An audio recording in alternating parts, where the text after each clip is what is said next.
శ్రీరామ జయ రామ జయ జయ రామ. శ్రీ చాగంటివారి శ్రీమద్ రామాయణ ప్రవచనం. బాలకాండ గంగావతరణం. గంగ పరమపావని. ఇంత పరమపావని అని గంగ కాబట్టే కదా మనం అందరం స్నానములు చేసి పితృతర్పణలు చేసి అగ్నికార్యం చేసి మిగిలిన హవిస్సు తిన్నాం. పూర్వకాలంలో హిమవంతుడికి మనోరమ అనే భార్య ఉండేది. వారికి 2 కుమార్తెలు. పెద్ద కుమార్తె గంగ, చిన్న కుమార్తె ఉమ. పెద్ద కుమార్తె గంగకు స్వేచ్ఛారూపంతో ప్రవహించే స్వరూపం ఉన్నది. అందుకని దేవతలు హిమవంతుని వద్దకు ఎగి, హిమవంత, నీ పెద్ద కుమార్తె అని గంగను దేవలోకానికి పంపిస్తే దేవలోకంలో ప్రవహించే ఆ గంగా నదీ జలాలను ఉపయోగించుకొని మేమంతా తరిస్తాం. కాబట్టి ఆమెను ఊర్ధ్వలోకానికి స్వర్గలోకానికి పంపవలసిందని కోరుతారు. దేవకార్యం కనుక హిమవంతుడు తన కుమార్తె గంగను స్వర్గలోకానికి పంపించాడు. అప్పటి నుండి గంగ దేవనదిగా స్వర్గలోకంలో ప్రవహిస్తోంది. 2వ కుమార్తె ఉమ. శంకరుడు అపారమైన తేజస్సుతో తపస్సు చేస్తున్నప్పుడు ఆమె శంకరుడికి పరిచర్య చేసి 3వ నేత్రం కలిగి కాముడిని జయించిన వాడిని తన తపశ్శక్తితో మెప్పించి ఆయనను భర్తగా పొందింది. తండ్రి పేరు నిలబెట్టి హైమవతి అయింది. పరమశివుని అర్ధాంగి పరమశివునితో కైలాస పర్వతం మీద నివసిస్తోంది.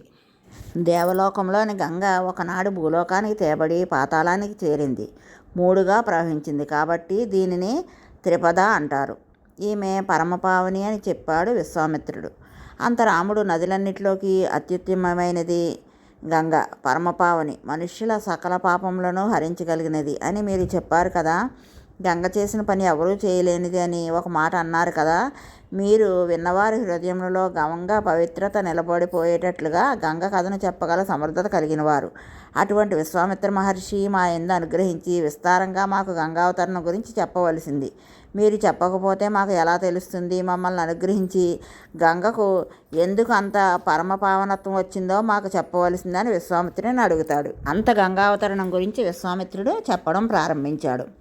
పార్వతీదేవిని వివాహం చేసుకున్న తర్వాత శంకరుడు కైలాసానికి వెళ్ళాడు.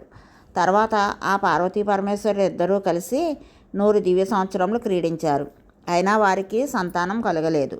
ఈ విషయం దేవతలకు తెలిసి ఆశ్చర్యపోయారు. వాళ్ళొక ఆలోచన చేశారు. శంకరుని తేజస్సు అసామాన్యమైనది, పార్వతీదేవి తేజస్సు దుర్నిరీక్షణమైనది. ఇప్పుడు శంకరునికి పార్వతీదేవికి ఇంకొక ప్రాణిగానే జన్మిస్తే అటువంటి మహాభూతాన్ని మనం భరించగలమా? ఎంతో తేజవంతమైన ప్రాణి వస్తుంది, అటువంటి ప్రాణి పుట్టకూడదు, మనం తట్టుకోగలమో తట్టుకోలేమో అనుకుంటారు. అసలు వీళ్ళకి ఎందుకు చెప్పండి వారి గొడవ. అందుకని దేవతలందరూ కైలాసానికి వెళ్ళారు.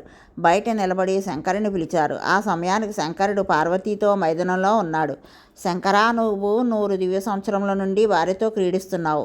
ఒకవేళ నీ తేజస్సు మరో ప్రాణి రూపంలో ప్రపంచంలోకి వచ్చిందా? ఆ తేజస్సును మేమెవరూ భరించలేము మహాప్రభు. అందుకని నీ తేజస్సును ఎవరిలోకి విడిచిపెట్టవద్దు.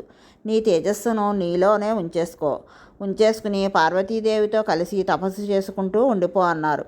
వీరి మాటలను పిలుపును విన్న శంకరుడు పార్వతిని విడిచి లోపల నుండి బయటకు వచ్చాడు. శంకరుని చూసి దేవతలు దేవదేవ మహాదేవ అంటూ మరలా శంకరుని స్తోత్రం చేయడం ప్రారంభించారు. శంకరుడు వీరిని చూసి, ఏమిటిలా వచ్చారు? మీరు ఏమిటి అంటున్నారు అని అడిగాడు. అంతవారు, స్వామి, నీ తేజస్సును ప్రపంచం భరించలేదు, అందుకని నీ తేజస్సును నీలోనే ఉంచేసుకో అంటారు. ఆ మాటలో అర్థం ఏమిటి అంటే, శంకరుని శరీరం తేజస్ శరీరం, మనం చూస్తున్న మామూలు శరీరం కాదు.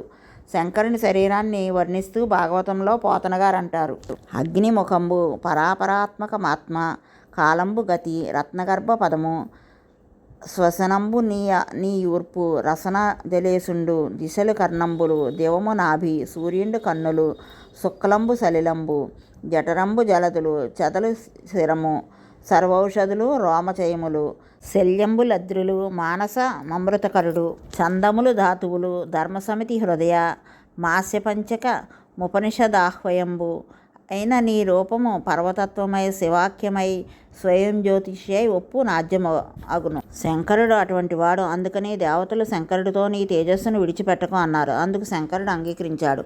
నా తేజస్సును విడిచిపెట్టను, నా తేజస్సు నాలోనే ఉంచేసుకుంటాను. నేను ఉమాదేవితో కలిసి కైలాస పర్వతమునకు పశ్చిమ దిక్కుగా వెళ్ళి తపస్సు చేసుకుంటాను. కానీ ఒక్క మాట, ఇప్పటికే నేను 100 దివ్య సంవత్సరం నుంచి పార్వతితో క్రీడించిన కారణం చేత రేతస్థానం నుండి నా తేజస్సు కదిలింది. కదిలిన తేజస్సును ఎవరు భరిస్తారు?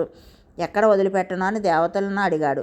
శంకరునికి పార్వతీ ద్వారా సంతానం కలగకుండా ఉండాలంటే ఆయన తేజస్సు పార్వతీదేవి యందు ప్రవేశించకూడదు. అప్పుడు వారందరూ చూస్తే వాళ్ళకి భూమి కనపడింది. ఏదైనా క్రింద భూమి మీదనే కదా పడిపోవాలి. అందుకని వాళ్ళు ఈ తేజస్సును భూమి భరిస్తుంది, దాని మీద వదిలిపెట్టమన్నారు. అప్పుడు శంకరుడు తన తేజస్సును భూమి మీద వదిలేశాడు. ఆ తేజస్సు భూమి యందు అంతటా వ్యాపించింది. ఇలా వ్యాపించేసరికి పార్వతీదేవి లోపల నుండి బయటకు వచ్చింది. బయటకు వచ్చి శంకరుని తేజస్సు ఎవరు భరించారు అని అడిగింది. దేవతలందరూ తెలివితేటలతో భూమి భరించింది అన్నారు. ఆవిడ, మీరందరూ వచ్చి శంకరునికి బోధ చేసి నాకు పిల్లలు పుట్టకుండా చేశారు. శంకరునితో వేరొక ప్రాణి పుడితే నాకు పుట్టాలి. నాకు మాతృత్వం లేకుండా నాకు బిడ్డలు పుట్టకుండా చేసి శంకర తేజస్సును భూమి మీద పతనం చేయించారు. అందుకని దేవతలైన మీకు ఇక నుంచి మీ భార్యలందు బిడ్డలు పుట్టరు అని ఆమె దేవతలను ఆగ్రహంతో శపించింది. అందుకనే బ్రహ్మ పూర్వం దేవతలతో మీ భార్యలందు మీకు పిల్లలు పుట్టరు కాబట్టి మీ తేజస్సులతో గంధర్వ స్త్రీల యందు అప్సరసల యందు వానరములను సృష్టించి రామునికి యుద్ధంలో సహాయపడడానికి భూమి మీద అవతరించండి అన్నాడు. అందుకనే దేవతలు వారి భార్యల యందు వారి తేజస్సును ఉంచలేదు. మానసికంగా వారి తేజస్సులను వానరముల యందు ప్రవేశపెట్టి వారి అంశములతో వానరములను సృష్టించారు. అందుకనే దేవతలు ఎప్పుడూ 33 కోట్ల మందే. వారికి సంతానం ఉండదు. అందుకని వారి సంఖ్య పెరగదు. దేవతల సంఖ్య ఎప్పుడూ అలాగే ఉంటుంది. అందుకు కారణం పార్వతీదేవి శాపం. అంతేకాకుండా నా యందు ప్రవేశపెట్టబడవలసిన శంకర తేజాన్ని భూమి యందు ప్రవేశపెట్టించారు. భరించడానికి భూమి ఒప్పుకుంది కాబట్టి భూమిని శపిస్తున్నాను. ఇక నుండి భూమి అనేకమైన రూపాలను పొందుతుంది. ఆమెకు అనేక మంది భర్తలు ఉంటారు అంటూ భూదేవి కూడా ఆమె శాపం ఇచ్చింది. నాకు బిడ్డలు కలగకూడదని నా భర్త తేజస్సును నీవు భరించావు కాబట్టి ఒకే కాలమందు నీవు అనేకమైన భర్తలు ఉంటారు.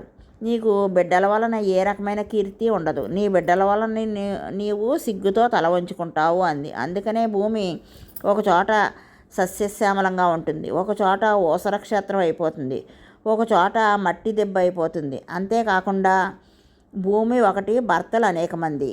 ఈ ఊళ్ళో ఉన్నవాడు రాజుగారే, ఆ పక్క ఊళ్ళో ఉన్నవాడు భూమికి భర్తే అయినా రాజుగారే.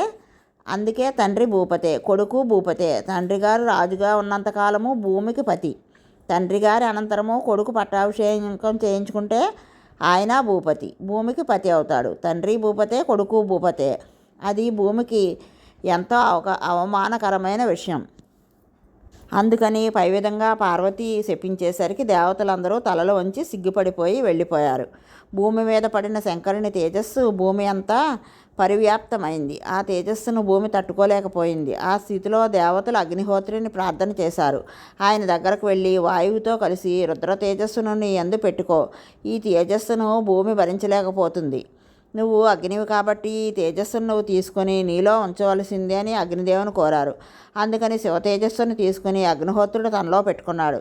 శంకరుడు భార్యతో కలిసి పశ్చిమ దిక్కుకు తపస్సుకు వెళ్ళిపోయాడు. దేవతలు వారి స్థానాలకు వెళ్ళిపోయారు. మిగిలిన గంగావతరణం కథను 2వ భాగంలో తెలుసుకుందాం. రామజయం, శ్రీరామజయం.